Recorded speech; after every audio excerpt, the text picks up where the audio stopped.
The suitcase hit the floor with a hard, echoing thud. My clothes spilled across the glossy airport tiles like an open wound, and the sound drew half the terminal's attention.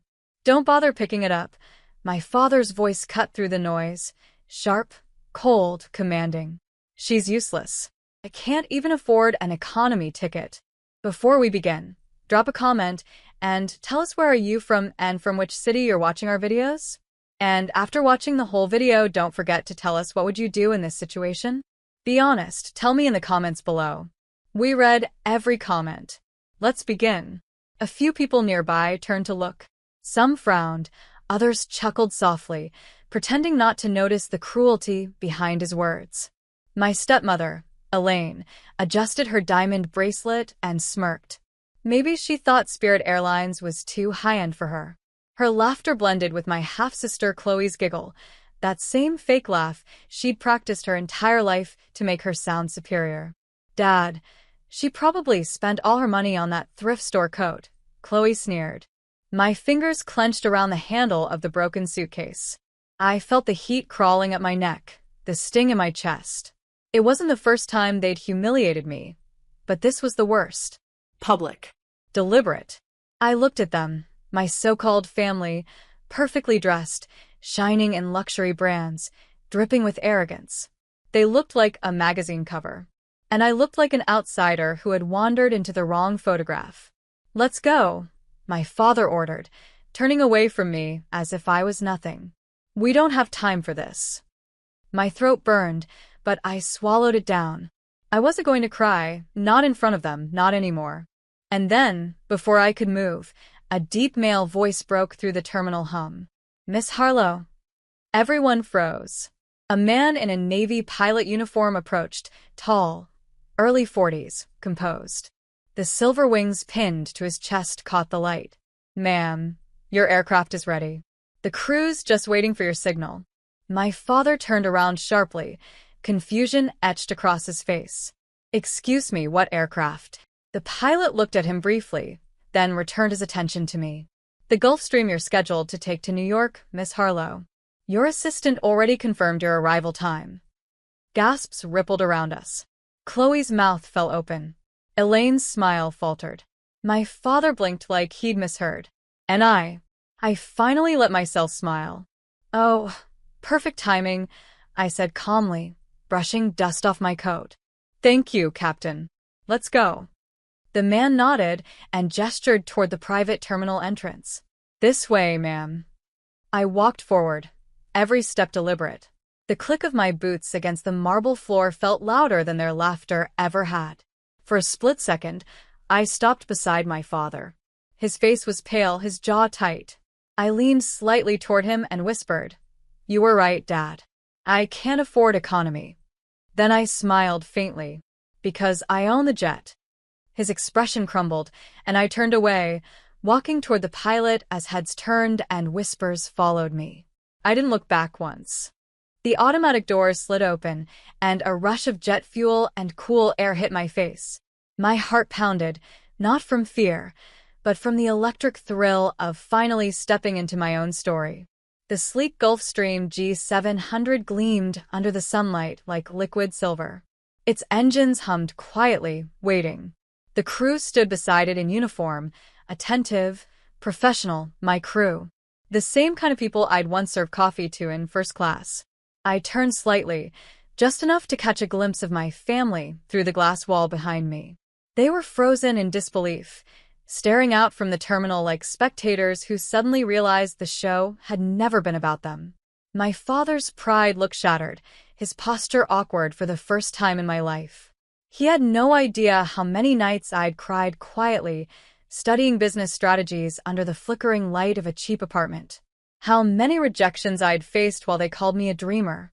Or how I'd taken my first paycheck as a flight attendant and turned it into a seed investment for something no one believed in, an air charter company that now partnered with executives and politicians. As I approached the jet, the pilot saluted. "Welcome aboard, Miss Harlow. Captain Brooks at your service." "Thank you, Captain," I replied, my voice calm though adrenaline was racing through me. "We'll take off in 15 minutes. And make sure the ground staff keeps the gate area open. I believe we'll have observers. He nodded, half smiling. Understood. I climbed the metal steps, the polished railing cold under my hand. Inside, the cabin smelled of new leather and cedar polish. Cream-colored seats, polished walnut tables, soft golden lighting. Every inch of it whispered quiet power.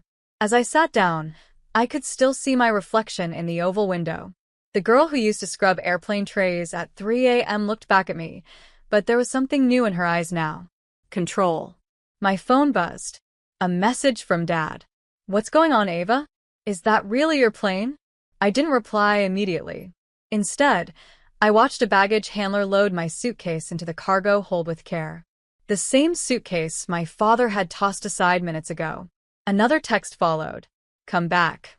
Let's talk about this. We were just joking." Joking. That word burned in my chest. Every insult, every comparison to Chloe, who had their money, their praise, their perfect life. Every time I was told I wasn't Harlow material. I finally typed back. "You taught me something important, Dad. You told me the world doesn't respect the weak. I learned to stop being one." I hit send. Then I blocked his number. A gentle knock on the doorframe. "Miss Harlow," the pilot said softly, "would you like a drink before takeoff?" I shook my head. "Not yet. I think we're expecting company." He gave a knowing nod and stepped out. Moments later, I saw them storming toward the jet. My father, Elaine, and Chloe, faces red, their expensive shoes clicking angrily across the tarmac. Airport security tried to stop them, but my father flashed some old ID badge and pushed past. "Ava," he shouted, voice booming. "You can't just take off like this. What the hell is going on?" I stood at the top of the stairs, the wind whipping my hair as I looked down at him. "Funny," I said. "You didn't care when you told me to get lost in front of everyone." Elaine sneered. "Oh, don't be dramatic. We didn't mean it." Chloe rolled her eyes. "You're acting crazy, Ava. This doesn't make sense. Since when do you have a private jet?" I smiled. "Since I stopped asking any of you for help." My father clenched his fists. "You think this makes you better than us? You'll crash and burn without real money. You've always been reckless." I stepped down one stair, meeting his glare. "I didn't inherit a fortune, Dad. I built one. While you were busy laughing at me, I was building a company that now owns 12 aircraft across the country. And guess what? We just signed a contract with Preston Dynamics." Elaine's eyes widened. That's your father's main client." I corrected. "They moved all their executive travel to Harlow Air. I believe their board wasn't happy with your company's performance." His jaw slackened, rage mixing with disbelief. You took my client?" "No," I said simply. "I earned them." The silence that followed was thick, electric. Even the engines seemed to hum lower, like they were listening. Chloe crossed her arms, hissing, "You think anyone actually respects you? You were just a flight attendant." I smiled faintly, voice steady as steel. "Yeah. And now, every pilot in this fleet works for that same flight attendant." I turned to the pilot. "Captain Brooks." "Yes, ma'am." "Close the door. We're ready to depart." He saluted, then pressed the switch. The hydraulic hiss drowned out their shouts as the door sealed shut. Through the window, I saw my father's mouth still moving, angry, small, powerless. Elaine tugged on his arm, trying to calm him. Chloe's perfect smile was gone, replaced by confusion and fear. "And me?" I leaned back in the seat, heart steady. For the first time in years, the air didn't feel heavy. As the jet taxied toward the runway, the captain's voice came through the intercom. "Cleared for takeoff, Miss Harlow." "Proceed," I said quietly. The engines roared to life, pushing me gently into the leather seat as the runway blurred outside. The moment the plane lifted from the ground, I felt something inside me finally break free. They'd tried to bury me in shame, but all they'd done was plant a seed deep enough to grow wings. And now I was flying. The city lights faded beneath the clouds as the jet climbed higher, slicing through the golden sunset like a blade through silk. For the first time in years, I felt weightless, literally and emotionally. The roar of the engines was like a heartbeat I finally controlled. I watched the world shrink below, my thoughts racing faster than the plane itself. Every insult, every laugh, every dinner table where I was treated as a joke, it all flashed through my mind like lightning through a storm. And for the first time, I didn't flinch. Captain Brooks' voice broke through the calm. "We've reached cruising altitude, Miss Harlow. Would you like me to serve dinner now?" I nodded. "That would be great, thank you." A few moments later, my flight attendant, Clara, a woman I'd personally trained when we expanded, appeared with a tray. Her smile was genuine, her respect real. "The chef prepared your favorite tonight, ma'am. Herb roasted chicken with lemon butter sauce." I smiled. "You always remember." Clara laughed lightly. Hard to forget the woman who taught me how to fold napkins with military precision. I watched her walk away and let my gaze drift toward the cabin window. Somewhere below, my family was still probably standing at the airport, wondering how the useless daughter had become untouchable. But this wasn't just revenge. It was justice, the kind that doesn't scream or destroy, but quietly replaces humiliation with undeniable success. Still, a part of me, deep down, wished they'd seen me not for what I owned, but for who I'd become. My phone buzzed again. Not a call this time, a flood of messages. News outlets, business magazines, industry insiders. Apparently, word had already spread that Harlow Air Charter had acquired one of the largest corporate contracts in the country. My name was trending, but one notification stopped me cold. A message from Chloe. "Dad's losing his mind. The investors pulled out. You really did this? You ruined him." I stared at the screen. A hollow ache settled in my chest. I didn't respond.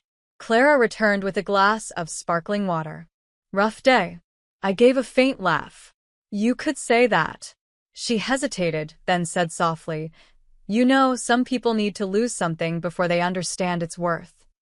Her words sank deep. I looked back at my reflection in the window, strong, poised, but undeniably human. "Maybe," I said quietly, "but some things you can't fix. Not after years of being treated like a mistake." Clara nodded, understanding more than I said. "You've earned this peace, Miss Harlow." "Call me Ava," I corrected with a small smile. As the jet glided smoothly across the darkening sky, I thought about the woman I used to be, the one who apologized for existing, who let other people define her value. That woman was gone now, buried under every mile I'd flown past them. Yet the story wasn't done. Not for me. Because beneath the calm surface of victory, I still wanted closure. Not for revenge, but for release. When the plane landed in New York, the city's skyline shimmered like 1,000 diamonds. The moment the door opened, a black SUV was already waiting. My assistant, Trevor, stood beside it, tablet in hand, ready as always. "Evening, Miss Harlow," he greeted. "We've got reporters asking for statements about the new contract. Do you want to respond?"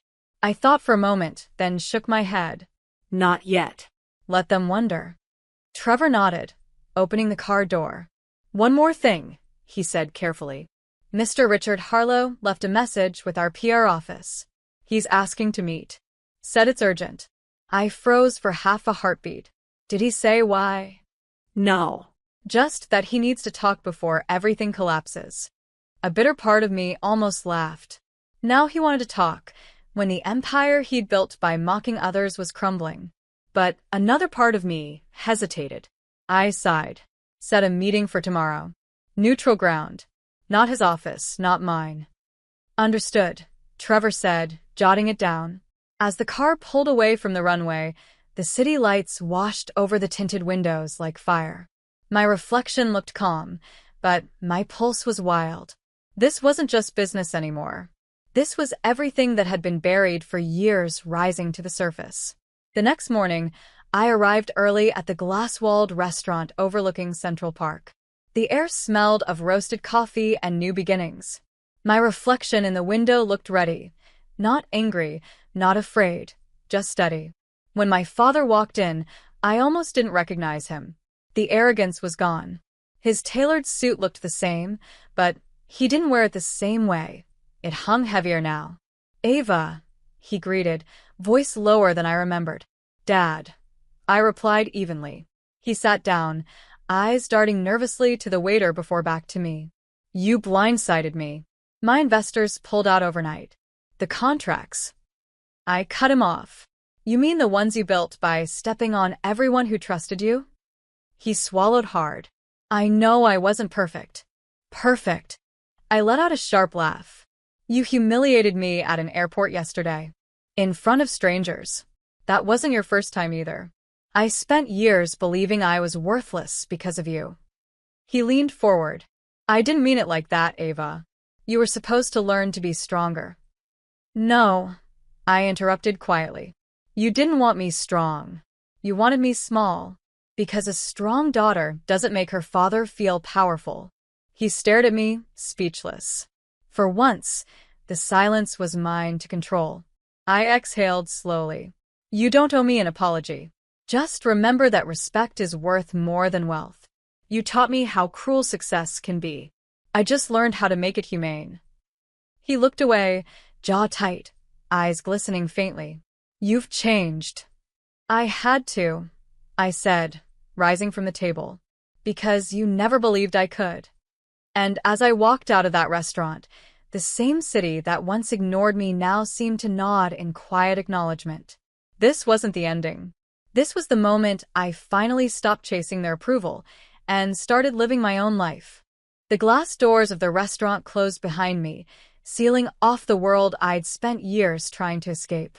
My heels clicked against the marble as I stepped out into the sunlight, bright, fierce, and honest. It felt like the first time I could actually breathe. Central Park stretched wide before me, golden leaves fluttering in the wind. Cars rolled by, people moved fast, and for once, I wasn't invisible in the rush of life. I wasn't the useless daughter. I wasn't the family embarrassment. I was Ava Harlow, founder, owner, survivor. My phone buzzed again. A notification. Forbes requests interview regarding Harlow Air's rapid rise. I smiled faintly, slipped the phone into my pocket, and kept walking. Behind me, I knew my father was probably still sitting at that table, realizing the truth, that money could buy control, but it could never buy respect. And what he lost yesterday wasn't just a business deal. It was me.